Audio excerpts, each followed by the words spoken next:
साल 2020 में हुए उत्तर पूर्वी दिल्ली के अंदर दंगों के निशान आज भी देखने को मिलते हैं।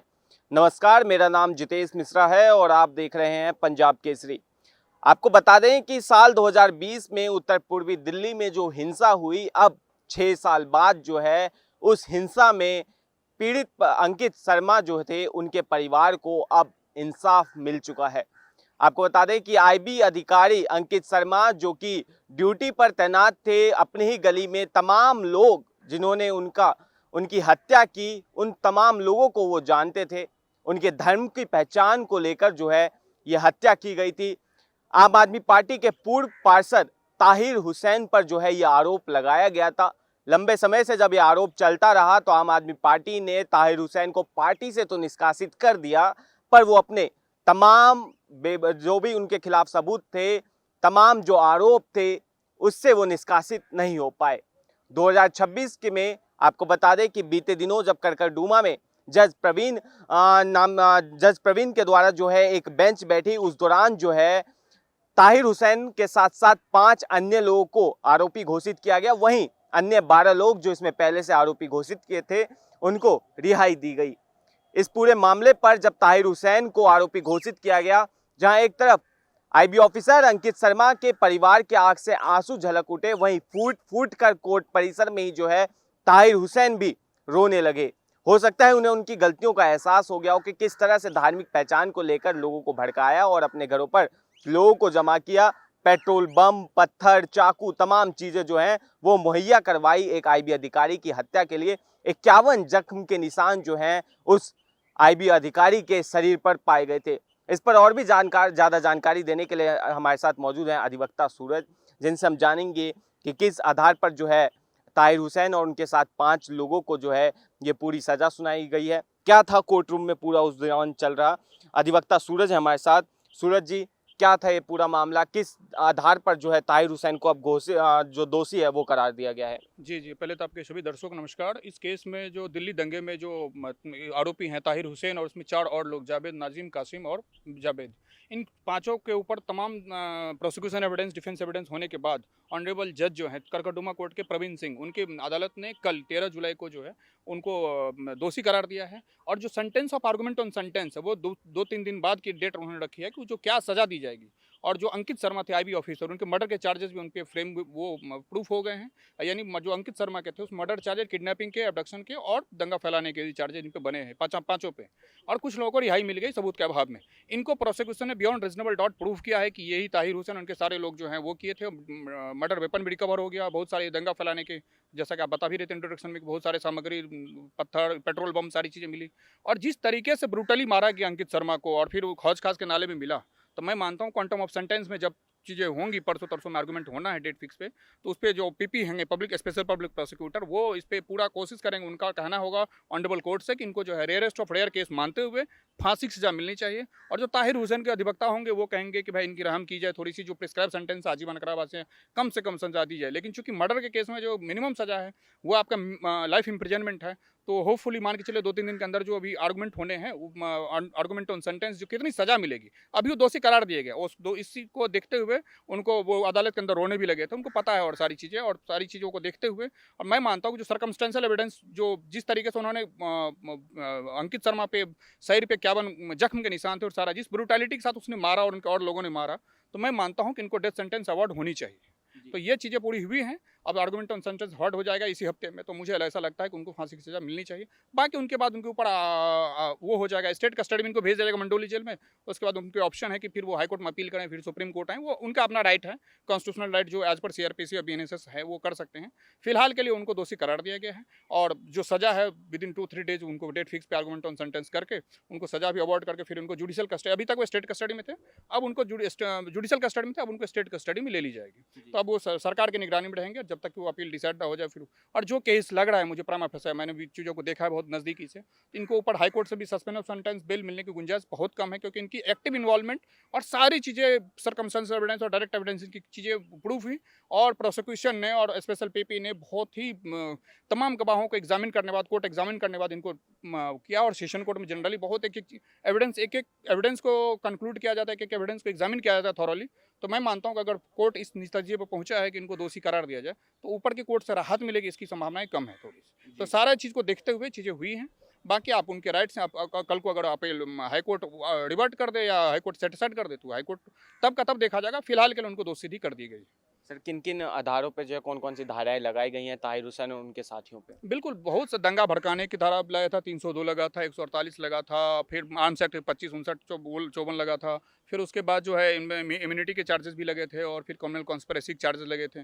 कुछ सेक्शन में जैसे जो देशद्रोह का चार्जेस जो है वो क्रिमिनल कॉन्स्पिरेसी का लगा था और अपहरण के चार्जेस इनके ऊपर लगे थे, क्योंकि उन्होंने अंकित शर्मा को अपहरण किया था, फिर उसको मारा था। तो उनके अंकित शर्मा के फादर ने 28 फरवरी 2020 को मिसिंग कंप्लेन दर्ज किया। फिर कुछ बच्चों ने बाद में देखा 2 दिन बाद की जो है इनके नाले में जो खोजरी खास का नाला है वहाँ से इनके डेथ बॉडी को बरामद किया गया था। और जब डेथ बॉडी का फॉरेंसिक पोस्टमार्टम और फॉरेंसिक चीज़ें हुई तो पता चला क्या 52 जो वुंड्स जो घाव दिए गए थे उसमें बहुत ब्रूटली मारा गया था। तो अगवा करने से लेकर बंधक बनाने, मर्डर करने, दंगा फैलाने, सारी धाराएं लगी, 148, 144 बलवा करने, सारी चीज़ें, और सब के सब जो है ग्रेवियर सेंटेंस हैं। और इसमें मुझे लगता है कि इसमें जो मैं आपको फिर से कह रहा हूँ, सारा सेंटेंस कंक्लूड करके जो मैक्सिमम पनिशमेंट है उनको फांसी की सज़ा मिलनी चाहिए एज पर लॉ।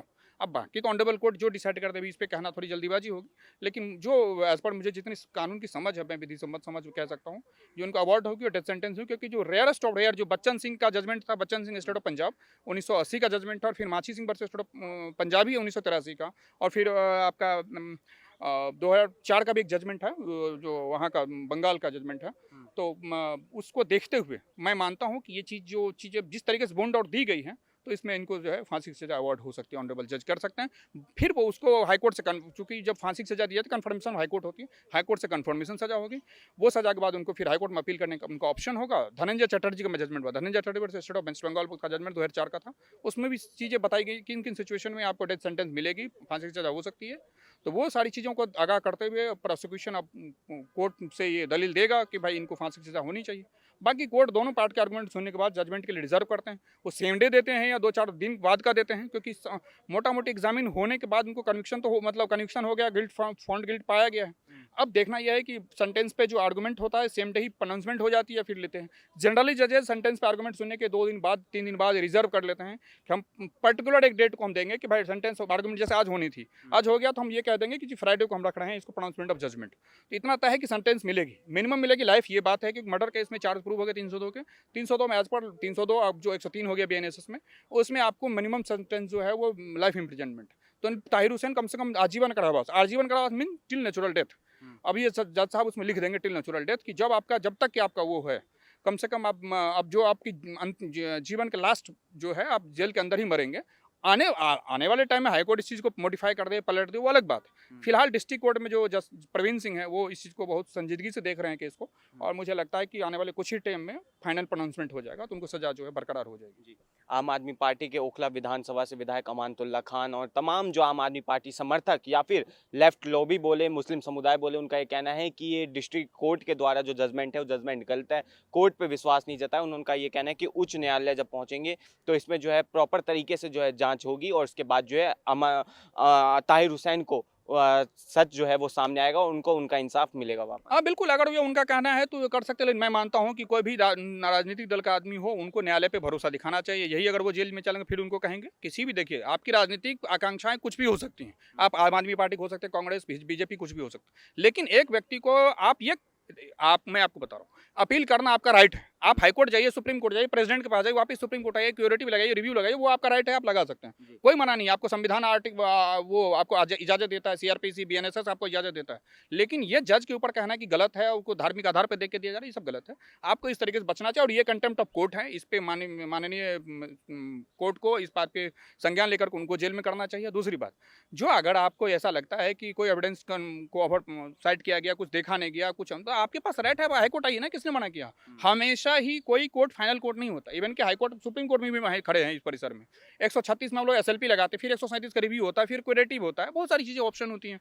तो आप डिस्ट्रिक्ट कोर्ट में अगर आपको ताहिर हुसैन दोषी हो गया, आपको इतनी हमदर्दी है, बिल्कुल आपके पास राइट है, दिल्ली हाईकोर्ट में आप अगले दिन आप अपील कर दीजिएगा, कोई मना किया, कौन मना किया, बहुत सारी चीजें होती हैं। आप जैसे कुलदीप सिंह सेंगर का केस ले लीजिए, उन्नाव रेप केस में उनको 30,000 चूंकि उन्नाव का केस था, उन्होंने वो महिला आ गई, जो विक्टिम थी वो आ गई, यहाँ सुप्रीम कोर्ट के केस ट्रांसफर कर दिया जाए, केस ट्रांसफर होकर 30,000 कोर्ट आया, 30,000 औरंगजेब कोर्ट ने उनको जो है नेचुरल लाइफ का जो है सेंटेंस दे दिया कि भाई आपको इम्प्रिजनमेंट, लाइफ इम्प्रिजनमेंट हो गई। फिर वो दिल्ली हाईकोर्ट में अपील के, दिल्ली हाईकोर्ट ने उनकी सजा को अपील को सस्पेंड कर तो बेल दे दी। फिर वो सुप्रीम कोर्ट आगे बेल पलट गई। बहुत सारी चीज़ें होती हैं। तो ताहिर ईसवान के जितने भी, ईमानुल्लाह खान है, जो जितने भी आप बताए नाम, जो इनके हमदर्द हैं, वो हाईकोर्ट आ सकते हैं, कोई मना नहीं। लेकिन एक जज के बारे में, एक न्याय व्यवस्था के ऊपर क्वेश्चन करना, ये गलत परंपरा को, ट्रेंड को सेट करा। ये केजरीवाल ने भी किया था। ये पार्टी ही ऐसी है कि जजेज पे टारगेट करती है। सबसे पहले सुशांत शर्मा पे, फिर उनके जो मनीष सिसोदिया ने, तमाम लोग जो रुपेश पाठक जो भी हैं कि वो कहते हैं जी हम जज को नहीं मानते, सुशांत शर्मा को हटाओ, इनके बेटा यहाँ है, उनके बेटा वहाँ है, तमाम सारी चीज़ें मैं मानता हूँ गलत है। आप एक पॉलिटिकल पार्टी हैं, आपका काम है विधायिका में कानून बनाना। न्यायपालिका को न्यायपालिका का काम करने दीजिए, चाहे मजिस्ट्रेट से लेकर के सुप्रीम कोर्ट जज अपना काम कर रहे हैं। आपने गलत किया, आपकी कार्रवाई हो रही है। बियॉन्ड रीजनेबल डाउट प्रोसिक्यूशन ने प्रूव किया कि आप मर्डर किए, किडनैपिंग किए, अंकित शर्मा के मर्डर में आपका पूरा सहयोग था, सारी चीज़ें। अब आपको सजा मिलेगी एटलीस्ट एज पर लॉ आपको लाइफ इम्प्रिजनमेंट मिलेगी। आपका राइट है ऊपर चैलेंज करना करिए, लेकिन इस तरीके से बयान देने से बचना चाहिए। जी। अच्छा, इसके अलावा आखिरी सवाल ये रहेगा कि परिवार का साफ तौर से कहना है कि जस्टिस में लेट तो हो सकता है पर इंसाफ जो है वो जरूर मिलता है। परिवार का जो है न्याय व्यवस्था पर एक अटूट विश्वास देखा गया है। क्या कहना चाहेंगे कि 6 साल बाद जो इंसाफ मिला है कोर्ट के द्वारा, वो इंसाफ पे जो है लोगों का भरोसा वापस से जो है कोर्ट परिसर को लेके या जजमेंट को लेके जगता हुआ नजर आ रहा है? बिल्कुल जगता हुआ। मैं इसके लिए माननीय न्यायालय का और स्पेशली जो जज हैं प्रवीण सिंह सर, उनका मैं आभार प्रकट करता हूं कि 6 साल लग गए। क्योंकि 6 साल इसलिए कई बार ऐसा होता है सर, जैसे आज ही दिल्ली हाईकोर्ट में स्ट्राइक कॉल हो गई, तो जो आज मैटर होना था वो 2-3 महीने बाद होगी। कई बार ऐसे सिचुएशन होते हैं जिस विटनेस का गवाही होना, इसमें भी 150 से प्लस विटनेस थे, प्रोसिक्यूशन के 150 से ज़्यादा विटनेस थे, फिर डिफेंस ने भी अपने विटनेस लाए, तो गवाही को रिकॉर्ड कराने में टाइम लगता है। और फिर भी मैं मानता हूँ कि जिस तरीके का ये पूरा पॉलिटिकल के मतलब एक तरीके से इन्फ्लुएंशियल पर्सन था वो आम आदमी पार्टी का, और तमाम चीज़ें जिसके बाद निर्भीकता से, जिस निडरता से जज साहब ने पूरे प्रोसीडिंग किया, वो मैं मानता हूँ जज साहब काबिल तारीफ हैं। और जनता का विश्वास फिर से कोर्ट में कोर्ट के अंदर देर है लेकिन अंधेर नहीं, यानी आपको न्याय मिलेगा। कई बार ऐसा होता है, कई चीज़ें, जैसे आज ही मैं आपको फिर से उदाहरण दूँ, दिल्ली हाईकोर्ट में मैटर था, आज कुछ वजह है वहाँ प्रिक्यूनरी जुडिक्शन किसी इशू को लेकर के स्ट्राइक है। कई बार जज साहब छुट्टी पे, कई बार पीपी साहब जिनको गवाही करानी उनकी तबीयत ठीक नहीं है, जज साहब की तबीयत ठीक नहीं है, गवाह नहीं आया, बहुत सारी चीज़ें होती हैं, देर होती है, देर असंभावी है, हो ही जाती है, लेकिन न्याय मिलता है। और मैं मानता हूँ उनके परिवारजन आज बहुत खुश, अपने आप को कम से कम देखिए, जो लॉस हो गया, जो अंकित शर्मा की एक्सपायर डेथ हो गई, वो तो वापस नहीं ला सकता, लेकिन उसके जो हत्यारे हैं, जो असलांट हैं, उनको सजा मिलेगी। ये इस बात के लिए हमें भी खुशी है, उनके परिवार को भी संतोष है। क्योंकि देखिए, जो चला गया वो तो वापस नहीं आ सकता, लेकिन जो दोषी है उसको कम से कम कार्रवाई ऑनरेबल कोर्ट ने किया है।